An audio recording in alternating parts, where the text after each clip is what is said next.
Welcome to the channel. My name is Grizzy, and today we have a brand new Apex Legends video. With today's video, I'm going to give you guys the sauce, the roadmap to improvement and getting better fast at Apex Legends. Because let's be honest here, Apex is one of the most difficult shooters out there, and that's what attracts a lot of players, is due to that insanely high skill ceiling. If you want to see tons of improvement with your gameplay, you came to the right place. Now, before we get into the specifics to make you the next Aceu or Jin Burton, my channel is all about you and helping you to improve at Apex Legends. So if you want to see your name on that championship banner, make sure you subscribe to the channel so you can stay up to date on my content. And I'll top right into these tips that are going to instantly improve you as a player in Apex. First and foremost, we need to dive into the first step of any FPS game, and that is finding your sensitivity and settings. Now guys, if you already feel like you have the settings you need and you feel comfortable with those settings, feel free to skip forward and watch the rest of the video.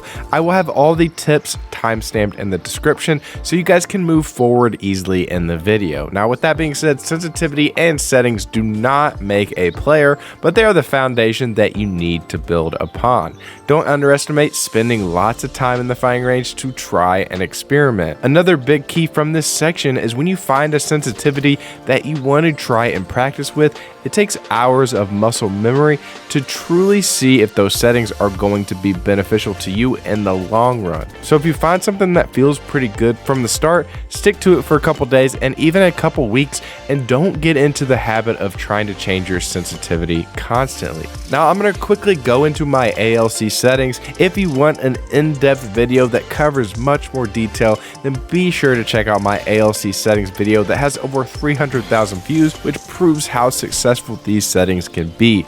Also, I have an ultimate controller guide where I dive deep into the best controllers, how to overclock your controller's response time, and various other movement techs on controllers, so be sure to check that out if you want more of that information.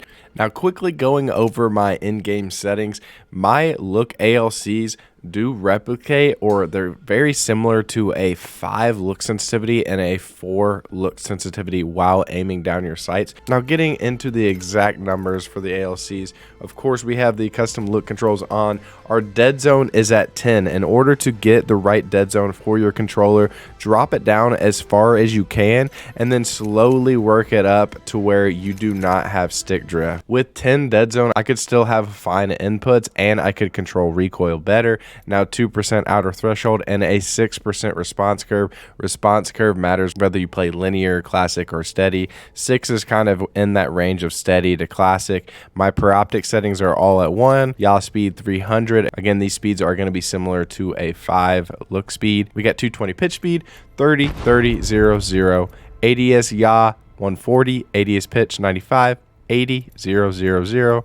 Keep target compensation on and melee compensation on as well. But now that we have a solid foundation with our sensitivity and our settings, let's talk about the single most important in-game change that you can make to positively affect your gameplay. In gunfights in Apex Legends, the most effective positioning and position strategies can make the biggest difference in engagements. Now, diving super deep and specific into positioning, I'm going to break down positioning into 4 separate phases. Now, step 1 is the environment. In this phase, you have spotted an enemy, or you've determined where you anticipate them to be or where to move. In your head, you have to quickly analyze all of the various map around you for flanking routes, high ground, and potential defensive locations. Maybe even check and see where a potential third party could arise. Now, step 2 is controlling area and as much ground as you can with your positioning. And typically the team that can restrict area or space enough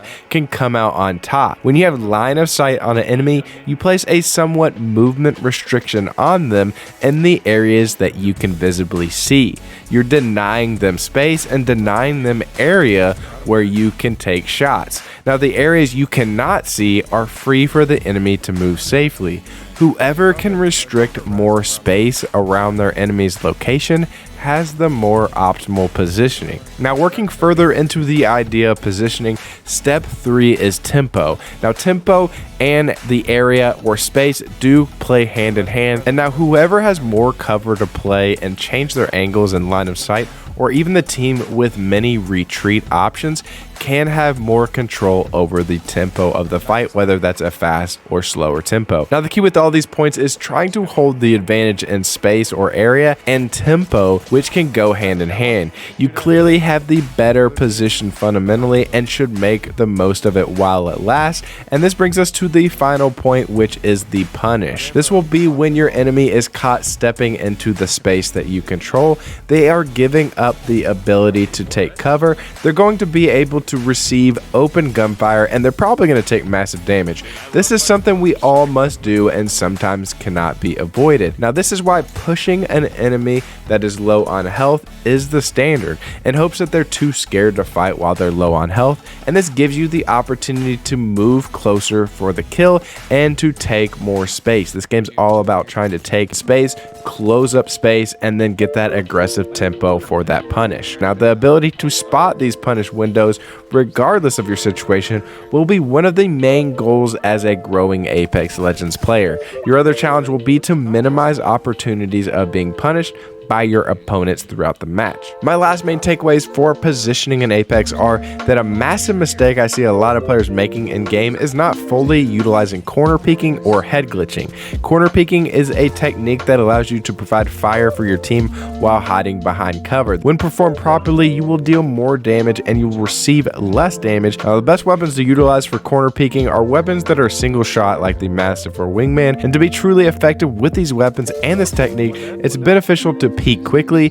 take a shot, move back to cover, and repeat. This is also vital when you go against specific legends like Gibraltar, where you're commonly going to be fighting inside of that bubble and you need to utilize the bubble's wall to your benefit. Now, of course, securing high ground is the oldest trick in the book for any first-person shooter. Securing high ground allows you to gain a height advantage over your opponent, allowing for easier shots, and also generates more critical hits to the head. Now, this is performed by either climbing or utilizing a legend's ability to take height, and though it may seem minuscule, height advantage allows you to see enemies better below you more than they can see you, and then you also can deal more damage, but also have more time to heal as it takes them longer to get to high ground to push you if you're low on health. Now, finally, we move into our last couple points with this video, and we're going to talk about utilizing a select few legends and then getting out of your comfort zone. Now, it can be extremely overwhelming first logging into the game and seeing 20 plus legends on the screen. Each legend possesses very different abilities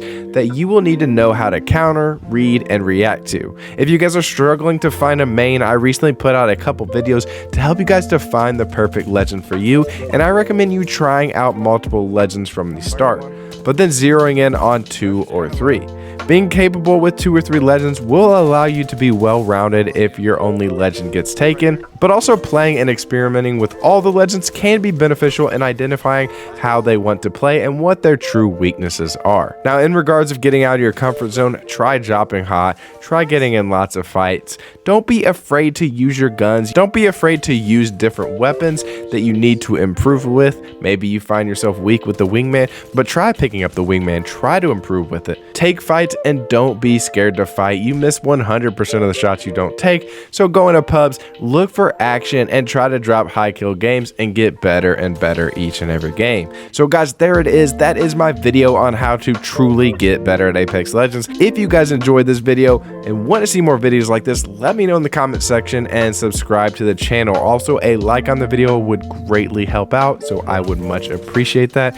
Also stream about 3 days a week on YouTube, so join me in for a live stream, ask some questions, join my Discord to join the community, and I do commonly play with my community, so join me in on the live stream. And guys, I will see you in the next video. I'm Grizzy, and I'm out.